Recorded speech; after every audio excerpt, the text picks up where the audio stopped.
so good. You're so good. Oh, don't worry. Thank you so much. And for those of you who met me last night, thank you for the wonderful feedback. That was lovely. Good for my ego. For those of you who haven't met me, my name is Brenda Robinson. Please do call me Brenda. Mrs. Robinson has a certain...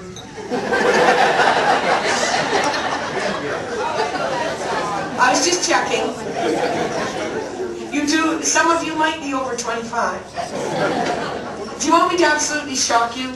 Did you know that the movie The Graduate, which starred Dustin Hoffman and Anne Bancroft, and had a song in it by Simon and Garfunkel called Mrs. Robinson, that movie came out 41 years ago.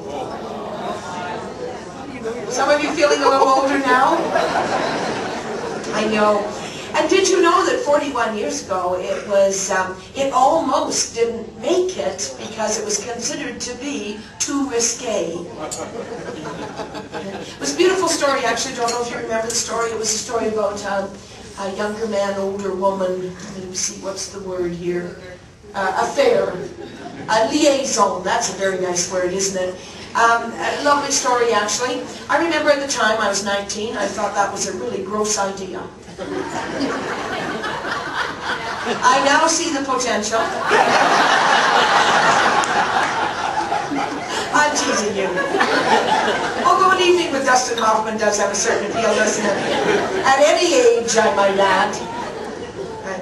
You know, it's interesting, and I know it sounds funny to say that, and it leads into a little bit of what we want to talk about this morning, but there is a lot of truth in that good old saying, my, how time flies. Right? And you know, time is our most precious commodity, and balancing with the time that we have is just a huge challenge. So that's kind of what we want to address this morning, and give you a little bit to think about in that regard. So I just want to introduce it a little bit by using my sort of metaphor for balance. I always use the teeter-totter. Are some of you old enough to remember being on a teeter-totter without your helmet?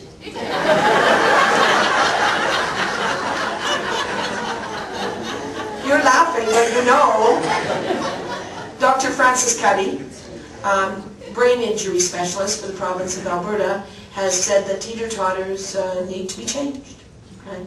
And that we will no longer have the traditional teeter-totter, we'll have the ones with the spring in the middle.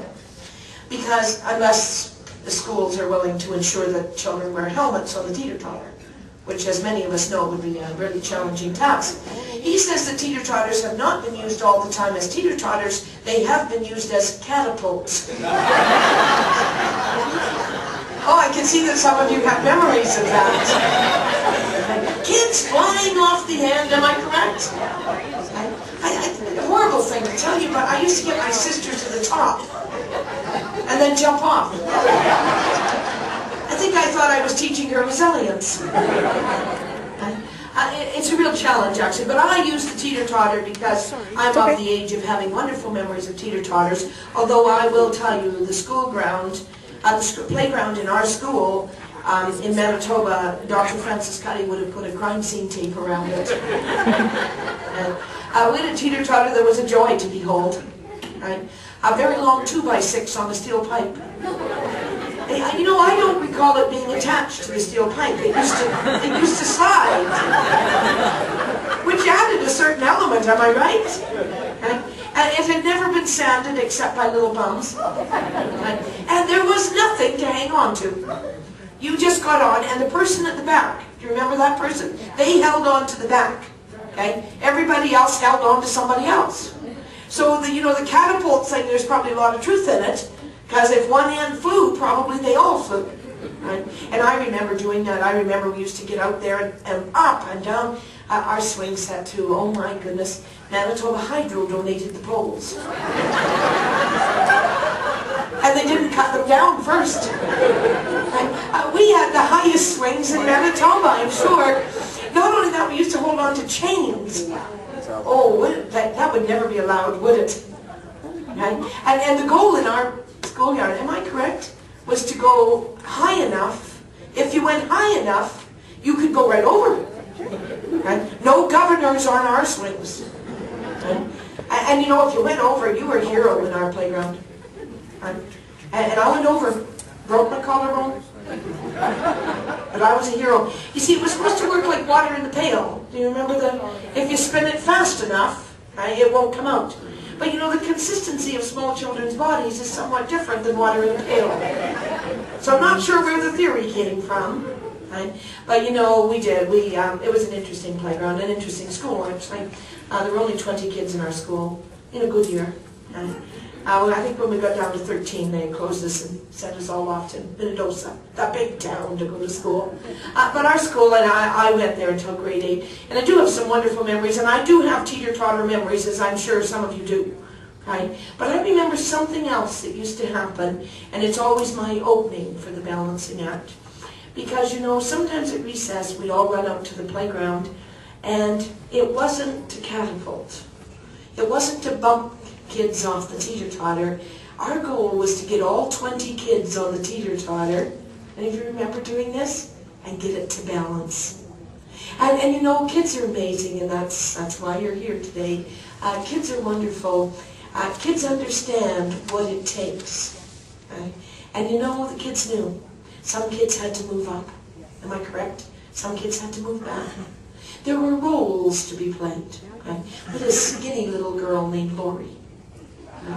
Sometimes Lori had to get off that end and go down to that end. And she would do it because we would say, Lori, right, go to the other end. And she'd jump off and run down there. We had a great big kid named Wayne. I don't want to say too much about Wayne. I think he was 4th year in grade 8. Well, as far as you could go with, some kids just stayed, I think. Wayne was a big farm kid, probably weighed 250 pounds. Wayne had to stand in the middle. It was the only place for Wayne. Right? But if he would stand in the middle and act as the pivot, right, we could balance. But you know, children understood something that I think today we really have to work on. They understood, right, that in order to achieve balance, everyone had to be willing to adjust. And everyone had roles to play. And that if we played our roles and made our adjustments, and if we worked together, we could actually balance the teeter-totter. And the other thing I love about kids is when you'd achieve balance, and it was it was quick. You'd achieve this balance, everybody would cheer, okay? Jump off and try again. I think that's somewhat like foster parenting. Every now and again you achieve balance, and you need to cheer, and jump off for a minute, get back on, and work at it again. And that's exactly what we want to talk about this morning. And it truly is a challenge. And there's a lot of balances to be achieved in today's world because the world isn't as simple as it once was.